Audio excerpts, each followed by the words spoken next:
The Committee on Homeland Security, Subcommittee on Transportation and Maritime Security will come to order. Without objection, the Chair may declare the subcommittee in recess at any point.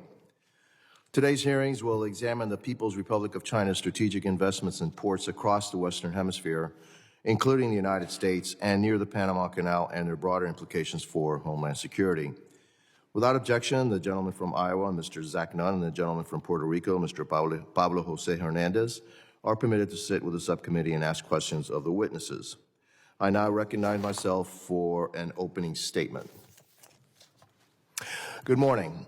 I want to welcome everyone to the first hearing of the Subcommittee on Transportation and Maritime Security in the 119th Congress. As we begin this new Congress, it is only fitting that we turn our attention to one of the most pressing national security threats facing the United States today, the People's Republic of China's growing presence in the Western Hemisphere. In recent years, the PRC has steadily increased its footprints in key maritime infrastructure across Latin America and the Caribbean, gaining leverage over trade routes and extending its economic, political, and military influence in our region. Today's hearing marks the beginning of a serious effort by this subcommittee to assess the scope of Beijing's ambitions and determine what steps must be taken to safeguard the homeland.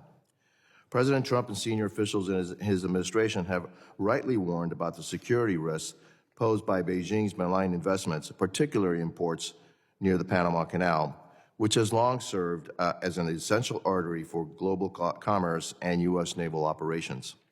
Last week, in his first foreign trip as Secretary of State, Marco Rubio reinforced that warning during a visit to Panama, where he made clear that the PRC's presence near the canal poses an unacceptable risk.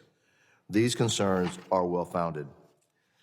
Through state-owned enterprises such as China Merchants Port Holdings, Hutchison Port Holdings, and China Ocean Shipping Company, COSCO Shipping, the Chinese Communist Party, the CCP, has secured access to some of the most strategically significant ports in our region. Nowhere is this more concerning than in Panama. Approximately 14% of all U.S. seaborne trade moves through the Panama Canal, with an even more significant 40% of U.S. container traffic transiting it annually. Hutchison Ports, a subsidiary of Hutchison Port Holdings Limited, a Hong Kong headquartered company with close ties to the CCP, manages container terminals at two of the largest ports adjacent to the canal. These container terminals are located at the Port of Balboa on the Pacific side and the Port of Cristobal on the Atlantic side. This gives Beijing a strategic position over one of the world's most important waterways and provides the CCP with an opportunity to exert influence over commercial shipping, gather intelligence on American and allied vessel traffic, and potentially restrict the mobility of our Navy in a time of crisis. And while Panama has recently announced an audit of Hutchison Ports, that's simply not enough. We don't need an audit, we need action. The United States cannot and will not accept a scenario where a foreign adversary, one that openly seeks to undermine our global standing, controls infrastructure critical to U.S. homeland security, military readiness, and economic stability.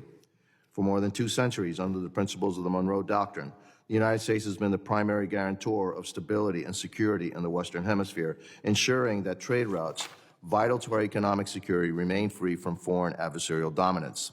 Yet today, the CCP is aggressively working to change that reality. However, Panama is only part of the larger picture. Across the hemisphere, the PRC is securing port investment and critical infrastructure agreements in countries such as Cuba, Peru, Brazil, and Ecuador, among others. In communist Cuba, just 90 miles from my home district in South Florida, the PRC has expanded its economic and signals intelligence capabilities through facility development agreements and telecommunications investments. This raises serious concerns about Beijing's ability to conduct surveillance against the United States from inside our own backyard.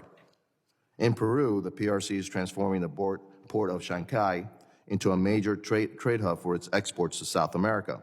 This is more than an economic project. It strengthens the PRC's malign economic influence and grip over regional trade and could allow for dual-use capabilities that support future People Liberation Army's Navy operations in the Pacific. The implications of these investments for U.S. homeland security cannot be ignored.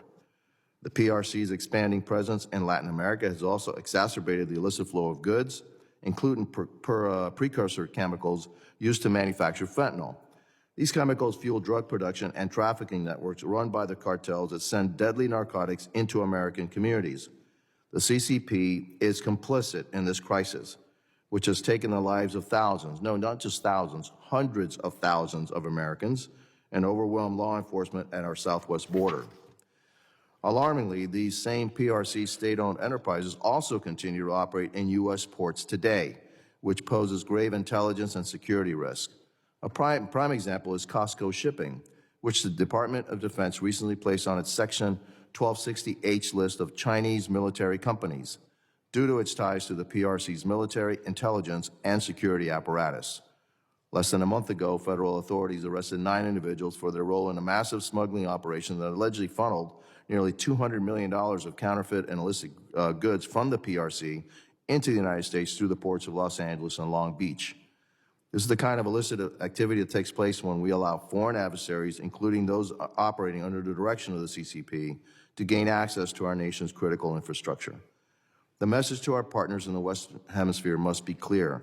If you want to benefit from security cooperation and economic partnership with the United States, you must distance yourself from PRC state-owned enterprises. The CCP has no rightful place in shaping the economic and security landscape of our region. I want to thank our witnesses for appearing before the subcommittee today. I look forward to a productive discussion on how we can enhance American security in response to the PRC's increasing presence and influence in the Western Hemisphere. I now recognize the ranking member, the gentlewoman from New Jersey, Ms. McIver, for her opening statements. Good morning. Thank you to our witnesses for joining us today, and thank you to our chairman, Jimenez, for holding today's hearings. I'm glad to serve as ranking member of this subcommittee this Congress, and I look forward to working with all of my colleagues to advance the security of our transportation and maritime systems. Before I begin, I want to offer my condolences to the friends and families of those to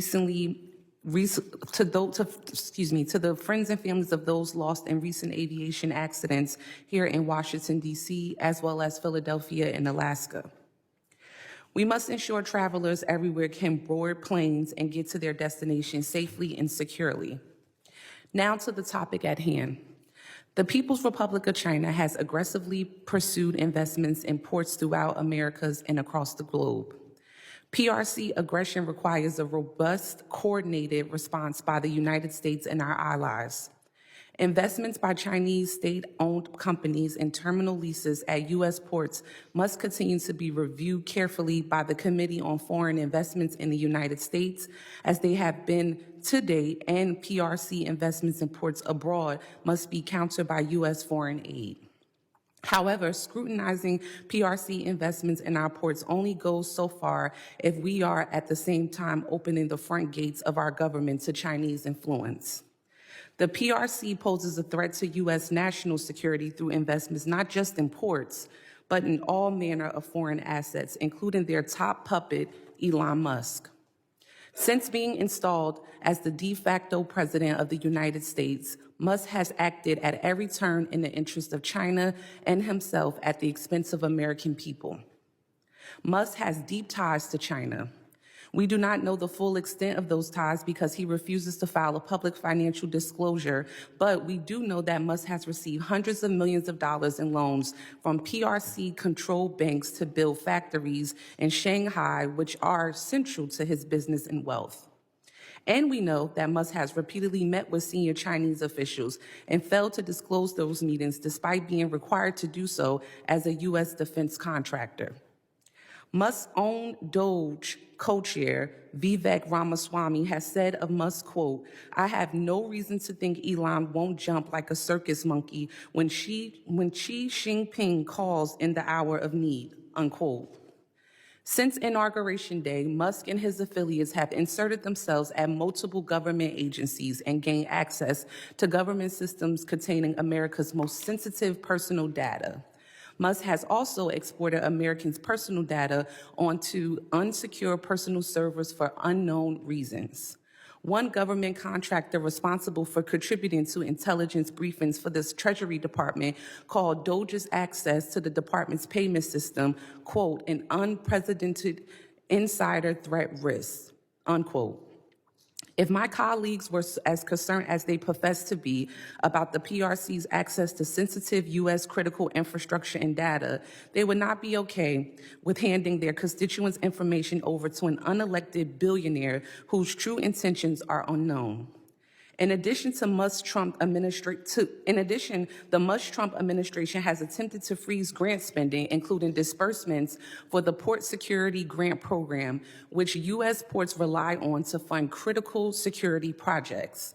To make matters worse, Musk and his underlinings are trying to kill USAID, the agency responsible for providing foreign aid. USAID's foreign investments are vital to advancing U.S. interests abroad. In fact, USAID's investments are the best tool the United States has to counter the PRC's influence on the global stage in general, and the PRC's foreign port investments in particular. USAID provides these investments for less than 1% of the federal budget. Elon Musk's net worth has increased by far more than the entire USAID budget just since Election Day, which just goes to show that he cares about his own personal enrichment, not making the government more efficient. Dismantling USAID is illegal. I'm gonna say that again. Dismantling USAID is illegal, as Congress has authorized, funded, and mandated its foreign aid programs. But beyond that, dismantling USAID is just plain dumb. At least it is dumb if your goal is to advance U.S. interests, which may not be Musk's goal. Removing U.S. foreign aid will create a soft power vacuum that the PRC will happily fill. As one former USAID official put it, and I quote, "Halting foreign aid, even just temporarily, will have obvious predictable results. Children will die, our national security will erode, America's alliances will suffer, U.S. partners will be at risk, and America's enemies will rejoice. The Trump administration has just put America last while handing a gift to our biggest adversaries, notably China," unquote. I agree with my colleagues across the aisle that our ports need to be secure and that we need to encounter the PRC's influence in the U.S. and across the globe. I hope my colleagues would open their eyes and see that this administration's actions fly directly in the face of those goals. I thank the witnesses again for joining us, and I yield back. Thank you to the ranking member. Other members of the committee are reminded that opening statements may be submitted for the record. I am pleased to have a distinguished panel of witnesses before us today on this critical topic. I ask that our witnesses please rise and raise their right hand.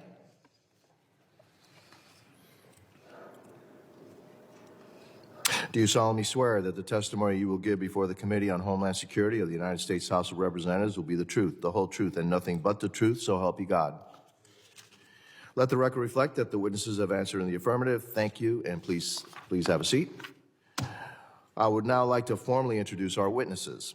Dr. Isaac Cardin is a senior fellow for China Studies at Carnegie Endowment for International Peace and an adjunct professor at Johns Hopkins School of Advanced International Studies.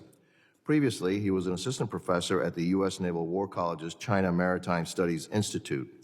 Dr. Cardin specializes in China's maritime power, including its global port development, overseas military basing, and the international law of the sea.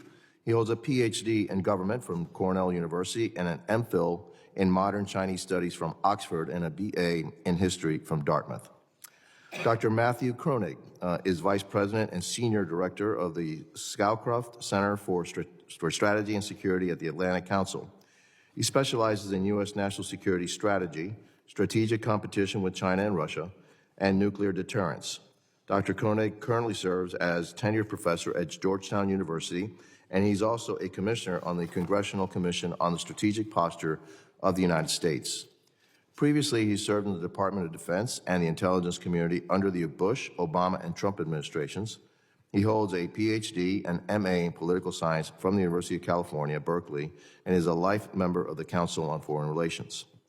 Dr. Ryan Berg is Director of the Americas Program and Head of the Future of Venezuela's Initiative at the Center for Strategic and International Studies. Dr. Berg specializes in U.S.-Latin American relations, strategic competition, defense policy, and transnational organized crime. Previously, he was a research fellow at the American Enterprise Institute and a visiting fellow at Oxford's Changing Character of War program. He holds a PhD and MPhil in political science and an MSc in global governance from Oxford, as well as a BA in government and theology from Georgetown. Dr. Carey Davis is the President and Chief Executive Officer of the American Association of Port Authorities, where he also serves as General Counsel. Prior to the AAPA, Mr. Davis served in the federal government as a presidential and congressional appointee for international trade and security. He holds a JD and a master's degree from the University of Pennsylvania and a BS from the University of Pittsburgh. I thank each of our distinguished witnesses for being here today. I now recognize Dr. Cardin for 5 minutes to summarize his opening statement. Chairman Jimenez, Ranking Member McIver, and members of the subcommittee, thank you for this opportunity to testify on Chinese firms' strategic port investments in the Western Hemisphere and their implications for homeland security. Chinese companies have invested in port terminals in 7 countries in our hemisphere, to include 5 terminals in U.S. ports. 2 Chinese state-owned enterprises, Costco and China Merchants, along with the private conglomerate Hong Kong-based CK Hutchison Holdings, are the lead Chinese partner in each of these investments. Compared to other regions, Chinese firms maintain a relatively modest presence in the Americas, with investments in 15 ports out of 95 total, which represents 16% of their overall global port investments. In the U.S., Chinese firms hold minority stakes in terminals at the ports of Los Angeles, Seattle, Houston, and Miami. At Long Beach, Costco holds a 51% stake at Pier J. These positions are generally structured as joint ventures with American firms, which are generally the lead operators. Beyond our borders, Chinese companies have made particularly strategic investments in Panama, Peru, and Brazil. Turning to homeland security implications, I assess 2 primary areas of valid concern. First, the potential for Chinese military use of these facilities to project power in the hemisphere. And second, the exposure of critical maritime infrastructure to certain physical and digital vulnerabilities. On the military front, Chinese naval presence in our hemisphere is relatively modest. The People's Liberation Army Navy has conducted only 39 port calls in the Americas over the past 27 years. That's out of a total of 413, so about 9%, with no reported calls since the year 2018. While Chinese-operated ports can and do support limited military operations, observed especially in their regular missions in the Indian Ocean region, the correlation of forces in this hemisphere overwhelmingly favors the U.S. For the PLA to mount a direct challenge to America's exclusive role in hemispheric security would be a risky and counterproductive deviation from Beijing's clear strategic imperatives. These will remain anchored in the Western Pacific and focused on controlling Taiwan for the foreseeable future. The more pressing concerns involve vulnerabilities introduced by Chinese-made equipment and software embedded in port systems. Even facilities not owned or operated by Chinese firms often rely on PRC-made technologies, for example, ship-to-shore cranes. Under Beijing's highly acquisitive data governance regime and comparatively high levels of control over PRC firms, these systems enable intelligence collection and surveillance and may cause delay or disruption to the critical operations of U.S. maritime transport systems. 4 recommendations follow from these findings. First, while the presence of Chinese investments and equipment in U.S. ports present some material risks, indiscriminate forced divestiture would do more harm than good. The focus should be on implementing stringent and mandatory cybersecurity and other security screening and developing viable domestic alternatives to technologies and services currently dominated by PRC firms. U.S. terminal concessions are less problematic from a national security standpoint, but should also be scrutinized rigorously. Second, the U.S. must work closely with the government of Panama to protect our vital national security interests that are concentrated at the Panama Canal. This should include helping attract private capital to take over any rescinded concessions and to expand and upgrade existing facilities. Third, rather than trying to symmetrically match China's port investments, we should leverage our extensive network of capable maritime partners in Asia and Europe in particular to compete collectively. Finally, Congress should prioritize legislation like the Ships for America bill proposed in the last Congress to coordinate our national maritime strategy, including creating a maritime security advisor position to improve strategic planning and decision-making that integrates economic and national security concerns. Challenges posed by China's port investments in the hemisphere are real, but manageable with proper attention and coordinated response. Thank you for the opportunity to testify, and I'll look forward to your questions. Thank you, Dr. Cardin. I now recognize Dr. Kronig for 5 minutes to summarize his opening statement. Chairman Jimenez, Ranking Member McIver, distinguished members of the committee, thank you for the opportunity to testify on the important topic of Chinese strategic port investments in the Western Hemisphere and the implications for U.S. Homeland Security. I want to assist your work by sharing insights gleaned from my more than 2 decades of experience working on U.S. national security at the Central Intelligence Agency, Department of Defense, the Congressional Commission on the Strategic Posture of the United States, and now as a scholar at Georgetown University and a vice president at the Atlantic Council. My message today is simple. China's port investments in the Western Hemisphere pose a serious national security threat to the United States and its allies. Washington and regional states should work together to decouple from Chinese investments in ports and other areas critical to national security. China poses the greatest contemporary threat to U.S. national security. It's a comprehensive challenge with economic, technological, diplomatic, ideological, and military dimensions. Ultimately, the rivalry concerns the future of global order. China employs overseas infrastructure investments, including in the Western Hemisphere, as part of its grand strategy. Countries in the Western Hemisphere are often attracted to China's infrastructure investments, but they come at a cost. Through its investments, China cements access to resources, captures elites, gains leverage over governments, shifts national policies in its favor, and undermines democratic norms and transparency and environmental standards.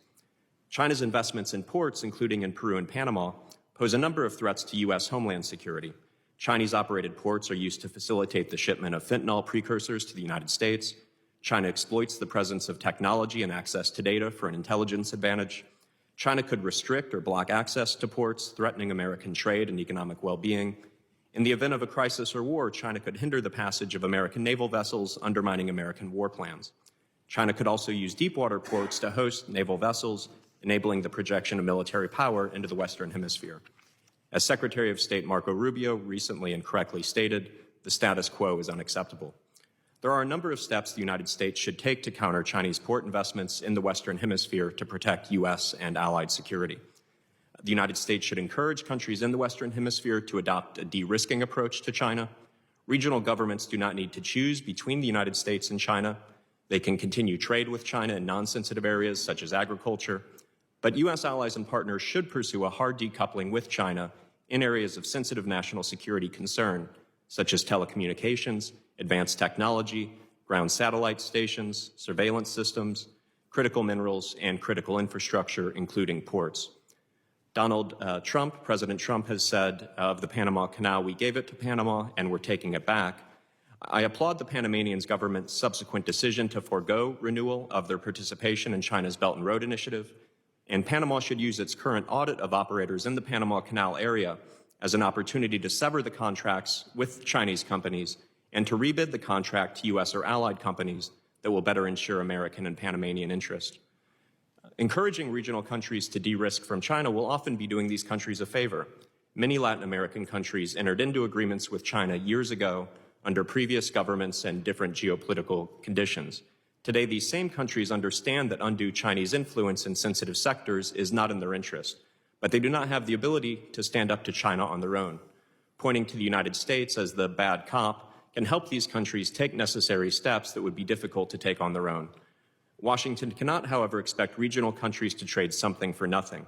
The United States must provide credible and affordable alternatives to Chinese infrastructure investments. And to do this, the United States has a number of advantages. We have a number of ways to incentivize our vibrant private sector to invest in the region. The United States has a robust network of allies and partners. We can coordinate European, Japanese, Australian, South Korean efforts to provide aid and alternatives in the region. And third, the United States and its allies can compete on quality when it comes to environmental standards, labor standards, technical know-how, and so forth. Finally, as the Trump administration looks to increase defense spending and debates regional priorities, it should boost the budget of U.S. Southern Command and increase Southcom training and exercises with regional partners. Appended to this statement is a copy of a strategy to counter malign Chinese and Russian influence in Latin America and the Caribbean, an Atlantic Council report I co-authored last year that explores these issues in greater detail and provides actionable recommendations. I'm honored that the Committee on Homeland Security has invited me to share my views on these challenges, and I look forward to taking your questions. Thank you, Dr. Croning. I now recognize Dr. Berg for 5 minutes to summarize his opening statements.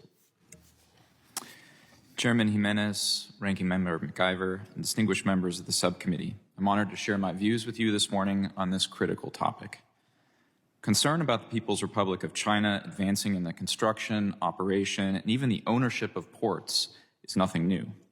What has changed is the geopolitical and economic contexts. The United States has shaken its post-Cold War stupor. The U.S. is no longer asleep at the switch as strategic rivals set down roots in our shared neighborhood. And the United States is once again exercising its competitive muscles in geographies unaccustomed to this level of U.S. attention. According to a recent analysis by the Council on Foreign Relations, as well as a China activities dashboard maintained by the Florida International University, almost 130 ports globally have some degree of PRC ownership or operation. One distinctive feature stands out. More than half of China's ports sit on major shipping lanes and strategic choke points. In the Western Hemisphere, this has meant port terminals in at least 3 locations in Mexico, the Hutchison ports at the strategic approaches of the Panama Canal, a recently opened megaport in Chancay, Peru, plans for a deepwater port in St. John's Harbor, Antigua, a 90% stake in the port of Paranagua for China Merchants Port Holding Company in Brazil, 100% stake in the Kingston Freeport Terminal for the same company, and designs on a port near Punta Arenas in Chile and near the Drake Passage in Argentina. The PRC's military-civil fusion strategy creates risks for both soft commercial espionage and hard security risks in a potential conflict situation. Beijing's national security law amounts to a state-mandated espionage, while Southcom has highlighted several hard security risks and posture statements to this very Congress: radar and GPS jamming, physical blockades, and even containerized weapons systems. Given the importance of ports in general to the activities and global reach of transnational criminal organizations, there is also emerging evidence that Chinese-operated and owned ports could also be catalyzers of TCO group activities in illicit markets, given the PRC's reliance on opacity as a key operating principle. However, not all Chinese ports are the same. China has hundreds of thousands of state-owned enterprises, and the ones that collaborate with the PLA are mostly well-known, and many are in fact blacklisted by our government. Those SOEs should be the subject of extra focus and scrutiny. Mr. Chairman, in my remaining time, I'd like to move to some policy recommendations. First, I think we need to create a methodology for a spectrum of concern regarding Chinese-owned and operated ports. 4 criteria would be basic starting points for me. First, the location of the port, both in terms of the proximity to the U.S. homeland and its position vis-a-vis key maritime trade routes. Second, the mode of cooperation between China and Latin American host country. Third, the relationship between the host government and Beijing. And fourth, the criticality of a particular port to global trade. Second recommendation, I think we need to consider leveraging the DFC and other multilateral financial institutions to launch a port buyback program in cases where the PRC is the owner. In the cases where the PRC is the port operator, these institutions may consider supporting a program to help countries terminate agreements early and entice more transparent operators to bid on concessions that become available. The United States should also stand up a program to reduce Chinese equipment, both software and hardware, at Western Hemisphere ports. As I understand it, current U.S. law does not permit assistance to foreign ports to extricate Huawei equipment, for example, or ZPMC cranes. Third, the U.S. must find a way to make a better offer in these select and critical areas. Simply put, we need to up our game in commercial diplomacy. We should grow our commercial service by 2 to 3 times by recruiting people with a decade or more of private sector experience, including with cross-cultural skills in the regions where they'd be working. We should bring these individuals in to embassies via direct, non-foreign service officer test and hiring pipeline. We can use IEPA, I believe, to create the recruiting and onboarding process. We should also establish a global Belt and Road task force as part of the State Department's China House to identify where the PRC is bidding on infrastructure projects, critical minerals projects, ICT networks, and so on. And we must make commercial diplomacy a metric for success in every Global South ambassador's routine evaluations. And fourth, I think we need to maintain overhead imagery collection programs on select PRC ports. The United States should maintain strong overhead imagery collection on Chinese-owned and operated ports in LAC to ensure they do not expand or quietly but fundamentally alter their nature. This happened in the United Arab Emirates when we caught the Chinese expanding to accommodate military vessels and the PRC was forced to cease construction. think with enthusiasm for China's BRI waning in recent years, following Panama's courageous decision to end its participation in the BRI, the United States has opportunities to advance port infrastructure security. With that, Mr. Chairman, I yield and look forward to the committee's questions. Thank you, Dr. Berg, and I recognize Mr. Davis for 5 minutes to summarize his opening statements. Good morning, Chairman Jimenez, Ranking Member McIver, and distinguished members of the subcommittee. Thank you for the opportunity to testify today on critical issues for United States ports and our national security. Let me just thank you for your bipartisan efforts to counter fentanyl. My best friend, Sam, died from an accidental overdose about 5 years ago, and I think of him every single day.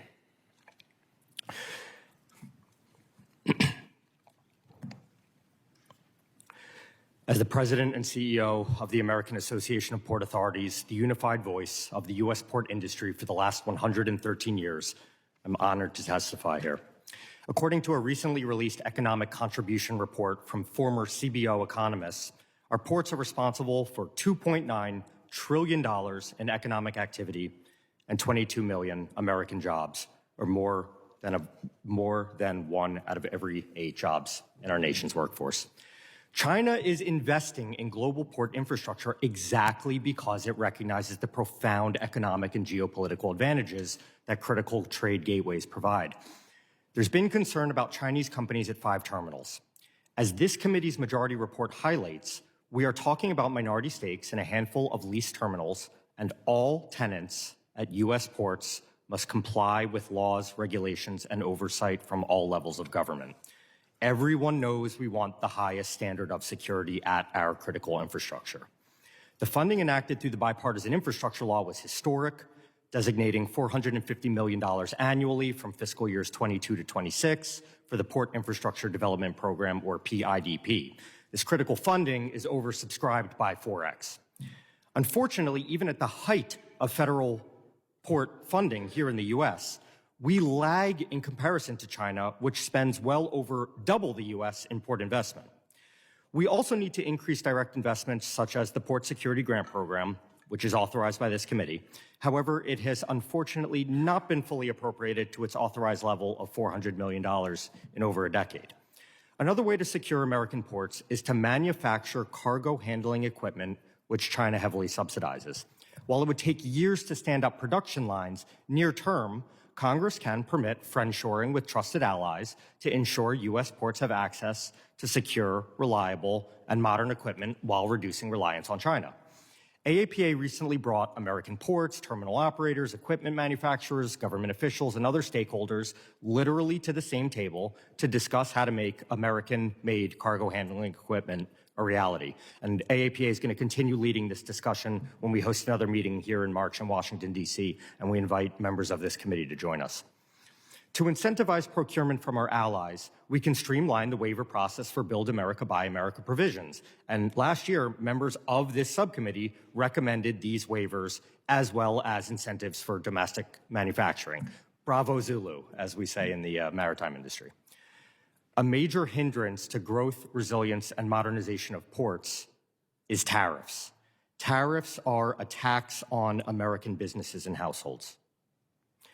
AAPA believes that expanding our nation's presence in ports of allied countries is also critical to revitalize America's strategic maritime posture. AAPA has collaborated with the U.S. State Department to set up sister port partnerships in the Middle East, North Africa, and Latin America, and we facilitate other work between U.S. government and LATAM and Caribbean ports. The bottom line today is that the United States continually regulates Chinese investment in ports. CFIUS is the primary mechanism for reviewing and mitigating any risks from foreign ownership or investment on top of our industry's work with many other federal agencies.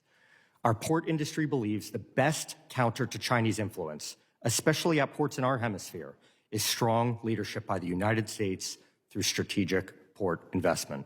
We must strive to keep our port infrastructure modern and globally competitive.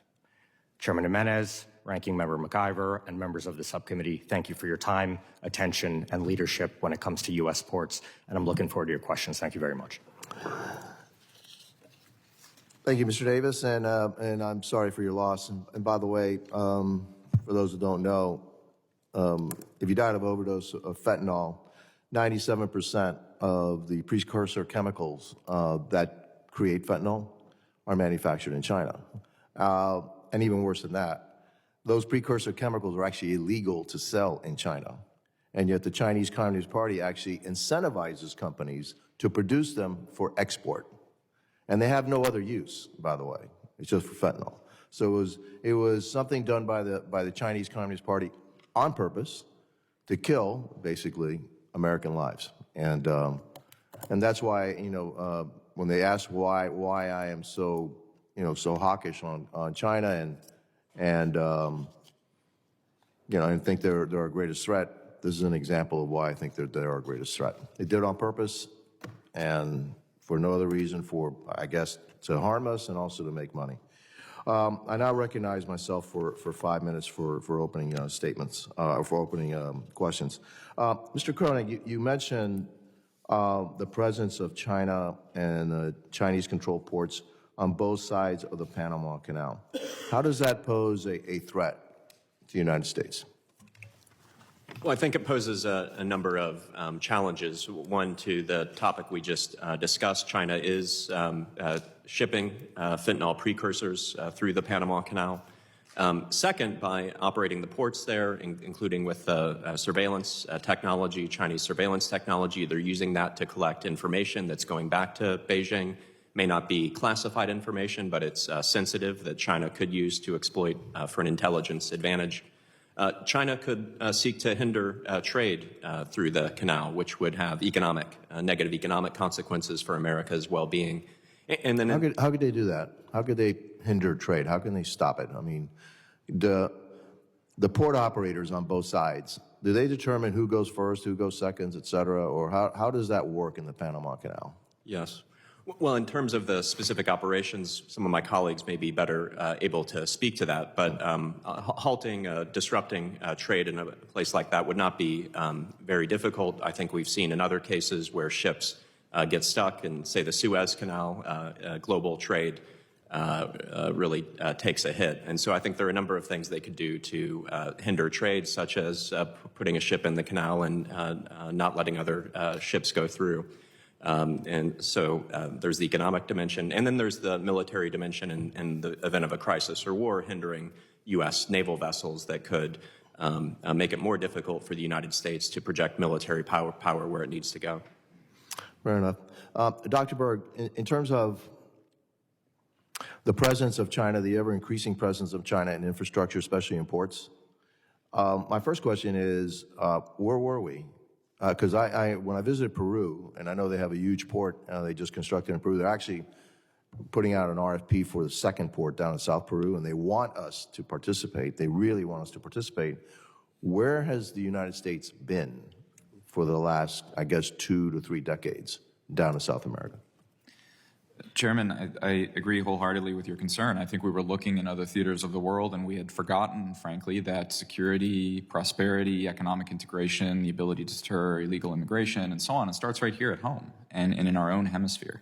So I welcome this administration's focus on the Western Hemisphere, what seems to me a very intense focus on the Western Hemisphere. I think it's proper, and it's about time we spend more time looking into not just our security, but also our commercial diplomacy in this hemisphere. The problem, Mr. Chairman, is that we're playing from behind now because we've focused on other theaters of the world for 40 or so years at least. Especially with ports, Mr. Chairman, it's far easier to play offense than it is to play defense, to get the U.S. private sector interested, for example, in the port you've just discussed in Peru, than it is to try to get the Peruvians to wiggle out of this new megaport, for example, at Chancay. Yeah, look, one of the things that I found when I was down in South America is that we were more interested in ideological diplomacy than in commercial diplomacy, okay? Focus on stuff that really did not advance American interests at all. And so, Dr. Cardin, when you talk about military use of these facilities, and you haven't seen much, maybe my premise is that they're going to build all the infrastructure, and then they're going to appear, because if they start to appear now, then it kind of shakes us and wakes us up. But they are building that infrastructure, right? The ability to somehow then project power into our own hemisphere. They have the largest Navy in the world right now. They're building more and more ships completely outpacing the United States in terms of other ship production. Their large Blue Navy ship production completely outpaces us here in the United States. And so, is there a threat to that? They're building the facilities. Will one day, all of a sudden, we'll see a bunch of People's Liberation Army Navy in our own hemisphere, in our own backyards?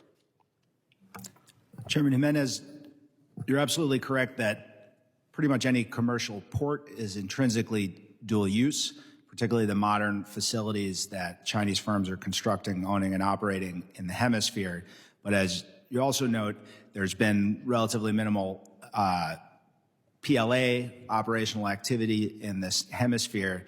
And while I agree that it's possible for them to do it on relatively short notice, sailing across the Pacific, I think from a strategic standpoint, it's unlikely that Beijing chooses to make this hemisphere the area where they're trying to match up militarily against the United States in at least the near term. And the main reason for that is their overwhelming strategic focus remains in the Western Pacific, of course, Taiwan contingencies, but also the South China Sea and East China Sea. So while I think it's a reasonable concern and one that ought to be monitored, I think it's somewhat unlikely that they attempt to project large amounts of power into this hemisphere.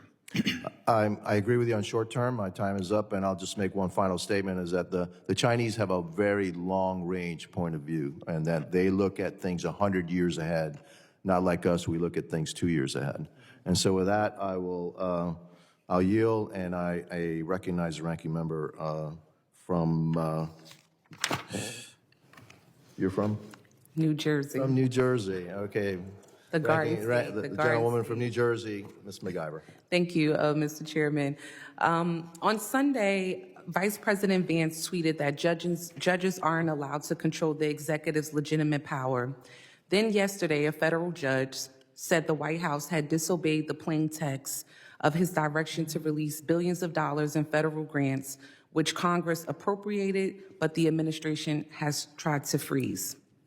Now, I'm not sure what they teach at Yale Law School, but I am an educator myself, and in New Jersey's 10th, we teach students in elementary school that the legislative branch writes the law, the judiciary branch interprets the law, and the executive branch enforces the law. This isn't hard. If this administration refuses to comply with the court orders, we will be in a scary situation in this country, not just because we will face a constitutional crisis, but also because federal grants are critical to our safety and security, including at our nation's ports. DHS administers the Port Security Grant Program, which was funded at $90 million in 2024 for critical security projects. The Port of Newark has relied on that funding, as well as funding from the bipartisan infrastructure law. Mr. Davis, how important are federal grants to U.S. port security and infrastructure? Would any freeze on these grants, like those attempted by this administration, have any impacts? Thanks for the question, Congresswoman. The federal funding for port infrastructure is critical, and I give all legislators across the spectrum a huge bravo for the attention that they've put on intermodal infrastructure funding and supply chain resilience through all the various programs at USDOT, Department of Homeland Security, et cetera, et cetera. The funding increase has been amazing for recapitalizing a lot of aging infrastructure at our ports.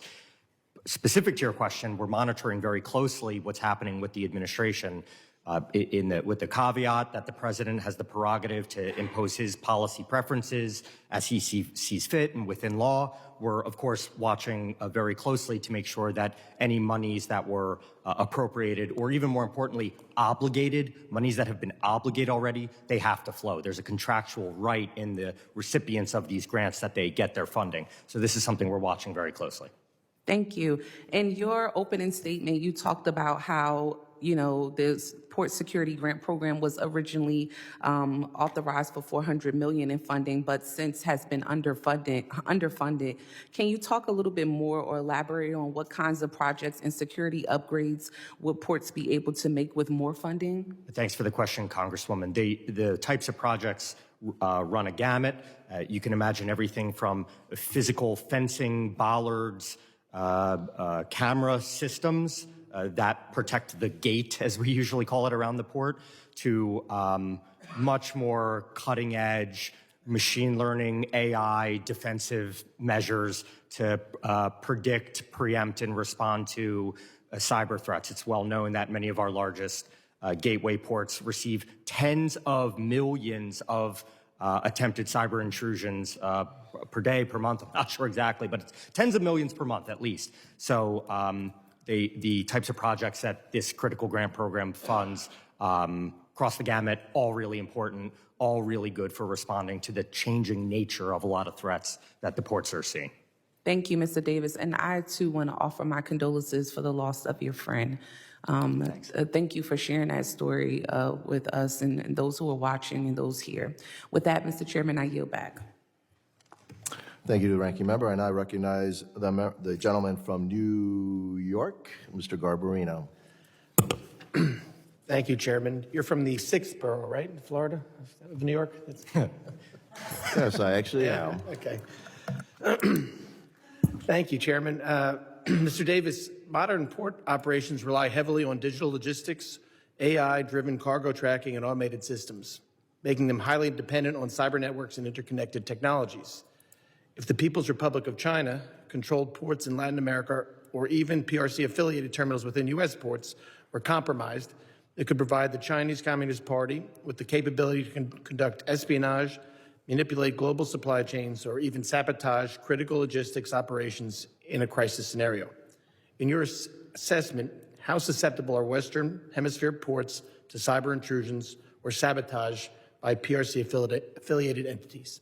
Thanks for the question, Congressman. It's a good one, especially it kind of segues nicely the changing nature of threats to ports, especially as Internet of Things, IoT, more connected equipment at the ports, right? I don't want to opine too much on what's happening at Latin American facilities because I think my fellow panelists probably have a little bit better view. But in the United States, we, of course, take this super seriously, whether it's daily interface with federal agencies, CISA, U.S. Coast Guard, which is the lead agency for cybersecurity at seaports, CISA, U.S. Coast Guard. I personally sit on a DHS Maritime Sector Coordinating Council where we share threat information across the maritime supply chain, not even just ports, but tug and barge, carriers, marine terminals. So we have fora, including the ISAC, Information Security Analysis Center, where we share information about threats across all the players in the chain. Ultimately, I point to the LogInc example. This was a Chinese-developed software. I'm not sure of its status in use at ports around the world, but this is a great success story of U.S. government in partnership with industry identifying something that carried too much risk that we didn't want to upload or use in our IT and OT at ports. And so we stiff-armed it and said, we're not going to use this at U.S. ports. So I see that as a great success story in terms of the collaboration with industry and government. So you think government's doing a good enough job right now to keep, to reduce the U.S. maritime sector reliance on PRC manufacturing port equipment, or do you think there's more that we can do and does Congress need to act? I think our ongoing partnership is strong and satisfactory, but if we do want to take further steps to regain further control over our supply chains and where our equipment's manufactured, we do support a reshoring program for large-scale cargo handling equipment, such as cranes and other cargo handling equipment at ports. You talk about the ISAC and information sharing. Is it pretty free-flowing between private sector partners as well as government? Are you getting good information, timely information shared by U.S. Coast Guard and CISA, or could that be better? It's pretty good. I'd love to work with you and your staff to improve it. I've seen how ISACs work in other critical infrastructure sectors like banking, healthcare, et cetera, and we probably have a bit to go to get to that robustness. And it's certainly not government's issue either. We could share information better just simply among industry, and that's what a trade association's for as well. So I'd love to work to strengthen it. All right. Thank you, Mr. Davis. Dr. Croning, despite the well-documented security risks associated with the PRC's manufactured surveillance systems, including cameras from Hikvision and network security systems from Huawei, they remain prevalent in Latin American ports and logistic hubs. These facilities are critical to U.S. trade and often handle shipments bound for American ports. The presence of PRC-controlled surveillance systems raises concerns over whether China's Communist Party could use its infrastructure to track U.S.-bound cargo, collect intelligence on U.S. business operations, or gain insight into regional military activities. Do you believe the continued expansion of PRC-affiliated surveillance technology in Latin American ports presents a security risk? Yes, it does present a security risk for all the reasons that you mentioned. And I'd say even more broadly, if China comes to control the digital infrastructure of the 21st century in Latin America, in the global south, what does that mean for the future of democracy and human rights in those regions? What does it mean for their global alliances? So I think this is a threat to the United States, and that we should encourage regional allies to de-risk from China and to end cooperation with China and with Huawei, and then also to work to provide them alternatives. How do we encourage them to de-risk? What can Congress do? Well, I think one is making the case and making clear that we're not asking them to choose between the United States and China. There are areas where they can continue to have productive relations with China, but there are areas like this where it's in their national security interest and in our national security interest that they end the program. And then the second thing that Congress can do is work to find alternatives. Help the administration to develop a coordinated plan with allies.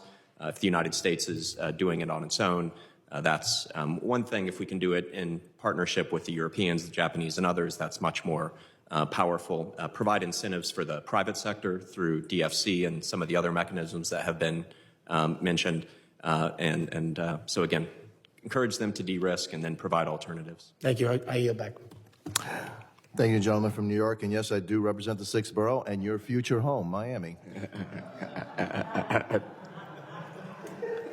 And I recognize and welcome the gentleman from Texas, Mr. Turner. Thank you, Chairman Jimenez and Ranking Member McIver. I represent a large portion of Port of Houston, the ship channel, generating millions of jobs, nearly $1 trillion in economic activity. One of the issues that we've been facing are these ship-to-shore cranes used in many U.S. ports. The Biden administration announced a $20 billion deal to develop domestic manufacturing of these cranes. I fully support that. And it's important that that money continues to flow. But let me ask you, Mr. Davis, how long do you foresee before we have enough of these cranes made in the United States to meet the demands of our seaports in a reliable way? Thanks for the question, Congressman. It's a great one and really speaks to the thinking several steps ahead, right? I don't have a great sense. The manufacturers of these equipment would have a better sense of how long they could stand up production lines. But my best, most aggressive estimate is about 2 years hence. And that's not from right now. That's from when, the funding's in place, the purchase orders are put down. So give or take, we're talking a 2-year timeline. That, of course, even if we were able to create a domestic manufacturing program, would take years and years and years to replace all of these key equipment at the ports. So they could start rolling off the line within a couple years, but to replace the hundreds of cranes that are across the country would take many years, which is why we stand by the fact that in the near term, using the equipment that we're using now is the right way to go, while also pursuing reshoring. Because most of these type of cranes that are needed at the Houston Ship Channel, as we widen and deepen the port, are made in China. Will you all agree that we need to make significant investments here to reduce our national security risk? Either one of you. Agree completely, Congressman. We support the ability of any of the ports to get the best equipment that's on the market right now, including Port Houston's ongoing crane purchases and installation. Let me follow up on this Port Security Grant Program, which we receive. Is there anyone who disagrees with the importance of that security grant program? Anyone disagrees with that? Okay, I want to shift to something else because all of you have indicated the need for the United States to make significant investments in this area. Under U.S. aid, about $44 billion in investments are made. Of that amount, about $1.8 billion is made to the Western Hemisphere in terms of investments. I would think that by cutting off those investments of USAID, which helps to counter the PRC's Belt and Road Initiative in Latin America, that we are enhancing our national security risk. And we are opening the door for the PRC to step in when we are stepping out, and especially when we are stepping out without any real notice being given to Latin America, Panama, you name it, across the board, in fact, across the world. Do you all see the significance? Anyone would question the significance of, under the U.S. aid program, that $1.8 billion being given to the Western Hemisphere? Anyone would question that? And in fact, and I see no one is challenging that. Dr. Burge, you indicated that we should up our game. Can you elaborate a little bit more on that? What do you mean? More investments being made in the United States, more investments being made in the Western Hemisphere? Thanks for the question, Congressman. I think it's a question occasionally of investments, but it's also a question, to the chairman's point, of commercial diplomacy. I think we need to flip the mindset of some of our diplomats in the region. I mentioned a couple ideas where I think we could recruit more people who have private sector backgrounds, bring them into embassies in a fast-track way, and also to make it part of an ambassador's performance evaluation. With respect to USAID, sir, I think there are ways in which we can make USAID, and I certainly hope that in the next iteration of USAID, it is more strategic. So, for example, this hearing is focused quite a bit on Panama. We closed our USAID office. Yeah, but let me just Obama administration. And I hate to cut you off. And I hate to cut you off, Dr. Berg. But when we are making those investments to the Western Hemisphere, if we cut them, I think we're sending the wrong signal to the PRC. They then step in even more. Thank you, Mr. Chairman. Thank you, gentleman from Texas. And I recognize the gentleman from Arizona, Mr. Crane. Thank you, Mr. Chairman, for holding this hearing today. I want to take a minute to talk really quickly about something that Ms. MacIver brought up. She was talking about the influence that China had on Elon Musk. It's interesting, I didn't hear Ms. MacIver or any of her Democrat colleagues raising these same concerns when we uncovered that the Biden family received $27 million from foreign countries. And they tried the exact same thing with President Trump in the last Congress. And the reason I think it's important to point this out is the interesting thing between, Elon Musk and President Biden is Elon Musk actually owns multinational businesses, SpaceX, Tesla, Neuralink, just to name a few. So I think it's important that we make that distinction. I do think this hearing is important today. When I look at what Sir Walter Raleigh famously said, he said, "For whoever commands the sea commands the trade. Whoever commands the trade of the world commands the riches of the world, and consequently the world itself." So I am concerned about what I see China doing in the Western Hemisphere. I want to start with Mr. Davis real quick. You spoke of the need for domestic manufacturing or acquiring infrastructure used in our ports to avoid a reliance on the CCP's equipment, which is used for espionage. Can you go into what countries you're speaking of are some of our allies that can provide some of this equipment for us, sir? Thanks for the question, Congressman. China is currently not the only place where these ship-to-shore cranes are sourced or manufactured, although they have a dominant position in the market. Some of the other companies who make these equipment are either headquartered or have manufacturing facilities in Germany, Austria, Ireland. I believe some of the componentry might come from Mexico. So that's the state of play in this market. And just for the record, Congressman, the industry does not see a current situation or risk where there's any compromise of the equipment. But if the United States does want to shift towards a situation where it is making or friend-shoring these equipment, certainly here at home, there are lots of manufacturers here in the United States that are penciling out what this would look like, especially if they had financial support from U.S. government. And it could also be from any of the other countries that I mentioned. Thank you. In regards to fiscal conservatism, I'm sure many of you guys know that we're approaching $37 trillion in debt. We're spending about $2 trillion annually that we don't have, adding to that every single year. I'm looking, and the information that I was able to pull is that, let's just take the Port of LA, for example. In 2024, the Port of Los Angeles generated $684.7 million in operating revenues. The Port of Seattle, in 2024, the Port of Seattle generated $1.2 billion in operating revenues. Now, I realize that these are privately owned companies, correct? Why aren't these private companies investing a lot of their resources so that the federal government and the taxpayer doesn't come out and have to subsidize them? Dr. Cronin, I'm going to give that one to you. Oh, I'd say a few things. I completely agree that the debt and the deficit are major issues. And so coming back to our colleague Elon Musk, I think his efforts to look for waste, fraud, and abuse and find savings make sense. And even when it comes to USAID was set up for strategic competition during the Cold War to advance American interest.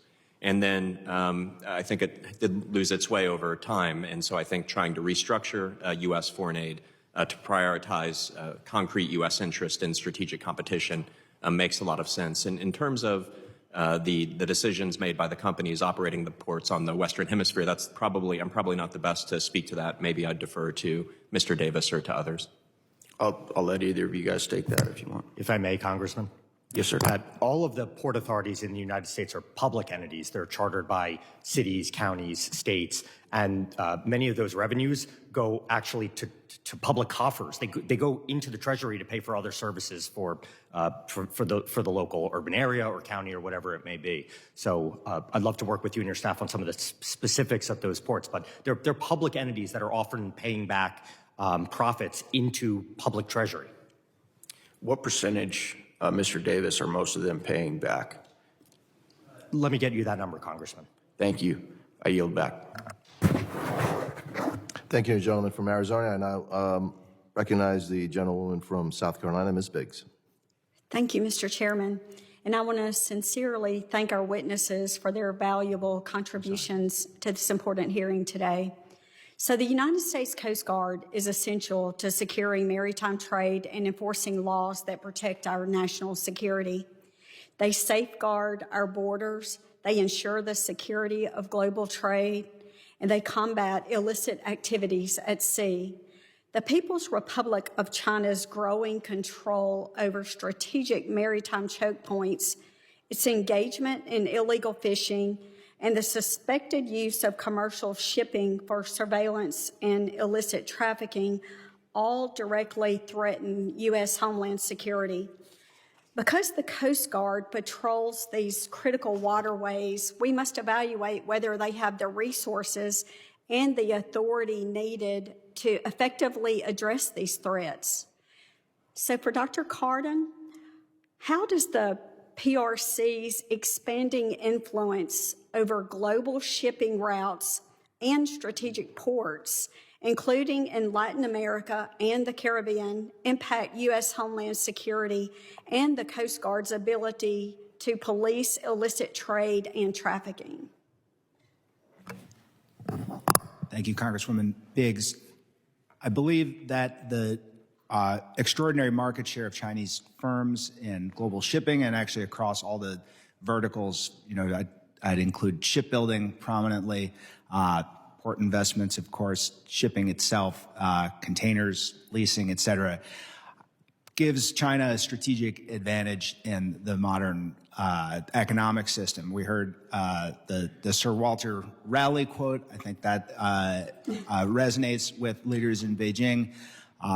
I, for one, have studied a lot of Chinese strategists' writings about the famous American naval strategist Alfred Thayer Mahan, also a leading influence in understanding sea power is something much broader than just naval capability. The naval capability is actually subordinate to the access to markets and the freedom of maneuver around the world's oceans, and the PRC is systematically invested in those capabilities. when we think about Chinese maritime power, I would urge us to think, of course, of their growing blue water navy, but not exclusively. And in fact, if we look at where they're really, really differentiated, it's areas like shipbuilding and in overall trade volumes and in its position in global supply chains and value chains. So I do think that this poses a broad strategic threat to the United States. As I note in my testimony, I think the acute military threats from it are somewhat overstated, but that's not to say that it's not a major strategic risk. I think what I'm urging from the standpoint of legislation and policy is to really focus on rejuvenating American maritime power. Over the past 25 years, China systematically invested in its maritime power, and one could make the argument that the U.S. has systematically divested or sort of accidentally divested from it. And so I think that's really the center of gravity in our strategic competition and warrants close attention. Thank you so much. My second question is for Dr. Kronig. So given reports of PRC-affiliated vessels engaging in espionage, the illegal fishing, and smuggling, is the U.S. Coast Guard adequately resourced and authorized to confront these threats? And adding on to that, what additional capabilities or legislative measures might be necessary that we can help with? I think the U.S. Coast Guard and the U.S. military more broadly is not adequately resourced to deal with the China challenge. If we look during the Cold War, the United States spent an average of 7% of GDP on defense. Now we're spending something like 3.5% of GDP on defense, so historic lows. And so I think Senator Wicker and some others who have called for 5% defense spending makes a lot of sense. And so that should be investments in the Coast Guard. Also investments in our naval power more broadly. The United States has really fallen behind here, and it has been U.S. dominance on the high seas that has enabled really the U.S.-led order since 1945. So I think this is a major problem, and major investments are needed. Thank you so much for your comments, and I yield back. Thank you, gentleman from South Carolina. I now recognize the gentleman from Puerto Rico, Mr. Hernandez. Thank you, Chairman. I support efforts to counter Chinese influence in Latin America and the Caribbean. To do that, we need to strengthen our own ports in Latin America and the Caribbean, both for economic development and for public safety reasons. Ports like the one we have in San Juan are important for the island's economic development and emergency response preparedness. Federal investments in infrastructure are critical for strengthening U.S. port infrastructure. That itself is essential for maintaining our global competitiveness, particularly with China. However, infrastructure projects take time, and many funded by the bipartisan infrastructure law and other legislation are still underway. These projects are now threatened by the federal funding freeze, putting our island's economic growth and emergency response preparedness at risk. In the long run, this could benefit our global competitors like China. Mr. Davis, in your written testimony, you note that U.S. ports are already subject to federal oversight mechanisms designed to ensure that foreign investments in critical infrastructure do not threaten national security. How would a federal directive that freezes funding and hinders these agencies from carrying out their responsibilities compromise our national security and reduce our competitiveness on the global stage? Thanks a lot for the question, Congressman. I think you hit the nail on the head by saying infrastructure projects take time. From the time that the potential grant is noticed by the government, to the time it's awarded, to the time it's permitted, to the time a shovel hits the ground, you can see how it adds up a lot, which is why the industry, and I know many industries, are very hopeful for a bipartisan move forward on permitting reform for infrastructure projects at ports and other critical infrastructure and energy utilities and the like. So that's something we're looking forward to this Congress. But to answer your question directly, the president has his prerogative for his policy priorities that he wants for his administration, no doubt about that. But we come back to, if monies have been obligated, it's very clear that the law says they must flow to the recipients of those grant awards. So at the point that the grant is awarded to a recipient, the money has to flow eventually, and that's something we're monitoring closely. Great. And I want to switch gears quickly to emergency preparedness. So on Saturday evening, a 7.6 magnitude earthquake hit the Caribbean, and there was a tsunami advisory for Puerto Rico and the U.S. Virgin Islands. I think this tsunami advisory underscores how vulnerable regions like Puerto Rico and the USVI and the Caribbean, how we depend on strong, modern ports for emergency response and recovery should a disaster strike. What could be the specific economic and public safety impact of the federal funding freeze on infrastructure projects, particularly in regions vulnerable to natural disasters?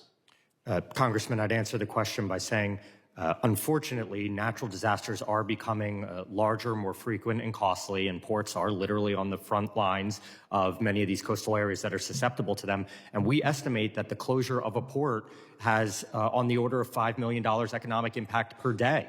So that really, multiply that by 1 week, and you start to see the overall toll of a disaster like that.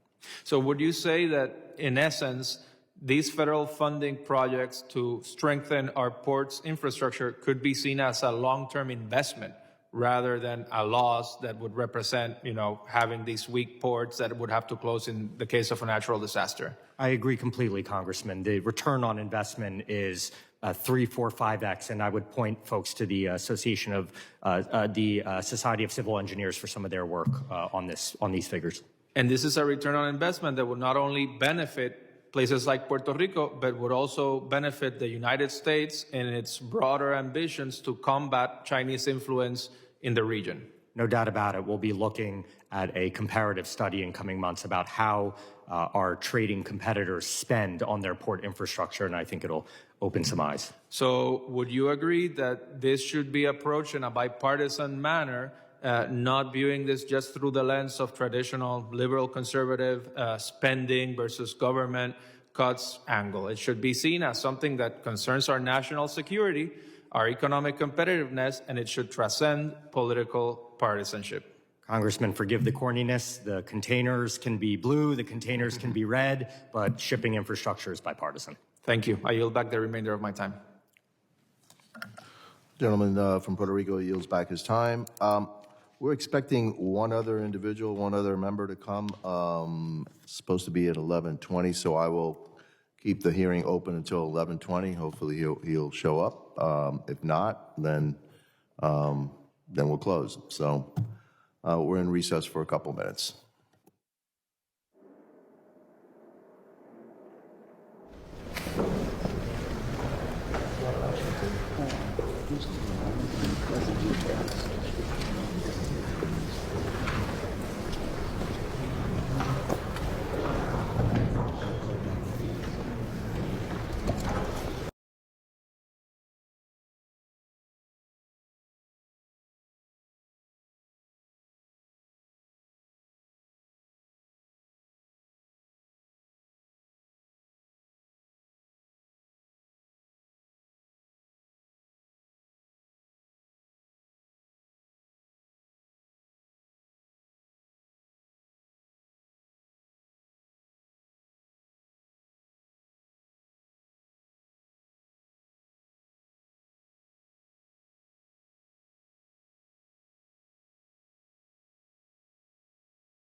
The subcommittee will now To order, I now recognize the gentleman from Iowa, Mr. Nunn. Well, I want to begin by thanking the Chairman Jimenez, by starting off on such an important topic today and allowing me to join your subcommittee.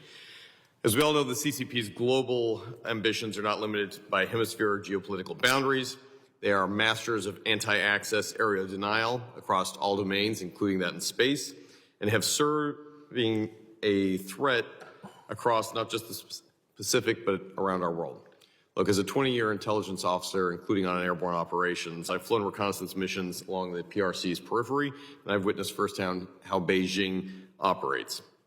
The PRC's investments are more than just about economics. They're tools for power projection, influence, and strategic positioning.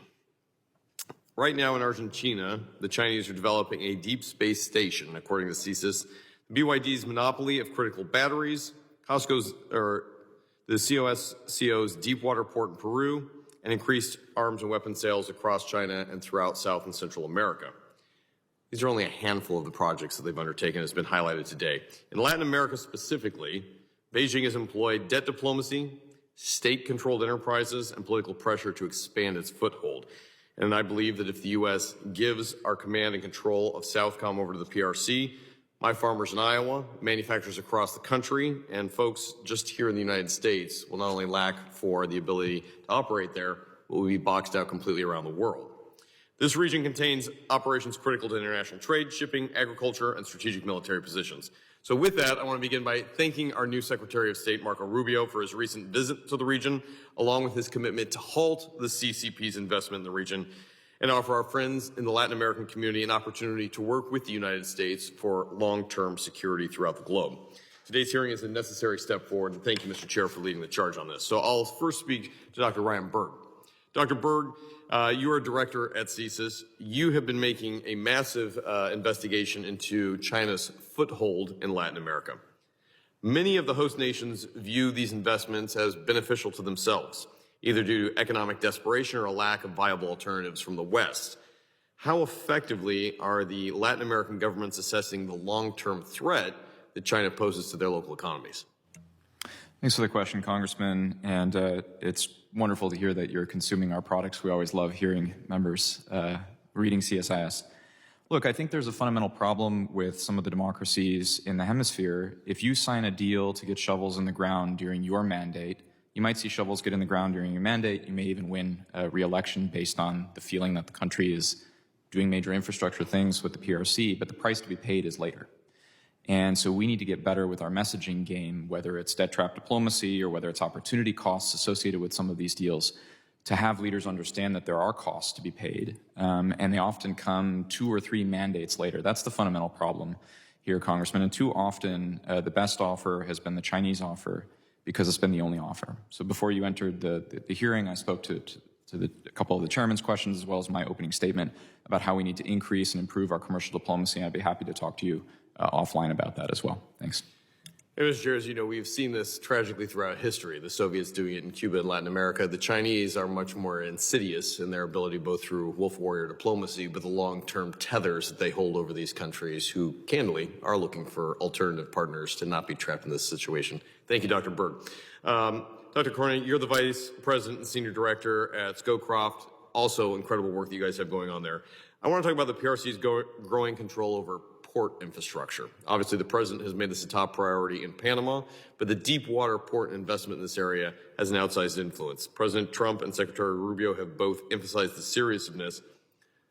What specifically, both diplomatically, economically, hopefully not militarily, but we did get the right to sail through, steps can the United States be taking to deter China's influence and reestablish America's presence in these regions? Yes, well, thank you, Congressman, and thank you also for the nice words about our work at the Scowcroft Center. So I think there are a number of things the United States can do, and I think President Trump has been right to see this as a major priority and to put pressure on the Panamanian government. Many of the governments, including the government in Panama, I don't think want this Chinese influence now. These are agreements that were entered to under previous governments, and so the U.S. pressure is in a way doing them a favor. And so as you know, right now they're reviewing some of these investments and audit of these contracts. They probably will find Chinese corruption because that's what China does.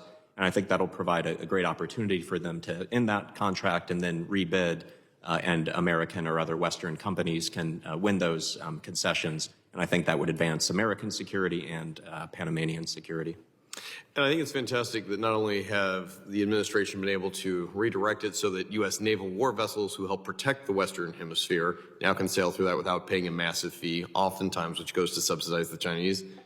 We should also recognize the Chinese are doing more than just the hard infrastructure projects. They're deeply embedded into every software, hardware technology, the actual SCADA and control systems for these. So I want to talk to Mr. Davis here. You also, the President and CEO of the American Association of the Port Authorities. The Chinese Communist Party has embedded itself within our actual U.S. port systems here. The supply chain, the critical infrastructure, the software. This includes through port equipment like ship-to-shore cranes, which the U.S. exploited, which could be exploited for cyber espionage, logistical disruptions, or just good old-fashioned spying.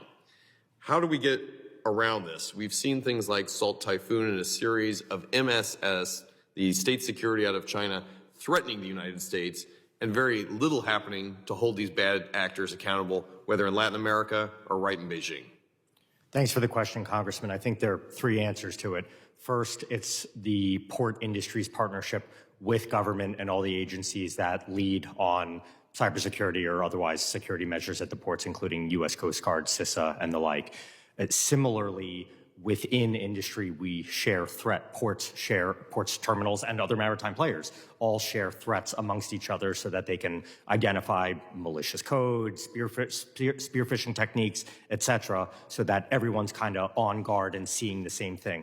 And the third is a lot of the much more sophisticated and technical defensive measures that ports, operators, and manufacturers take, including replacing some of the electrical componentry and software of some of the equipment with those by known parties, some of which are United States companies. There are other sorts of measures like that, which I'd love to tell you and your staff about. We look forward to that. I want to highlight that the scope just... The gentleman's time has expired. That's right. I yield back to the chair. Thank you. I want to thank the witnesses for their valuable testimony and the members for their questions. The members of the subcommittee may have some additional questions for the witnesses, and we would ask the witnesses to respond to these in writing. Pursuant to Committee Rule 7D, the hearing record will be open for 10 days. Without objection, this subcommittee stands adjourned.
subscribe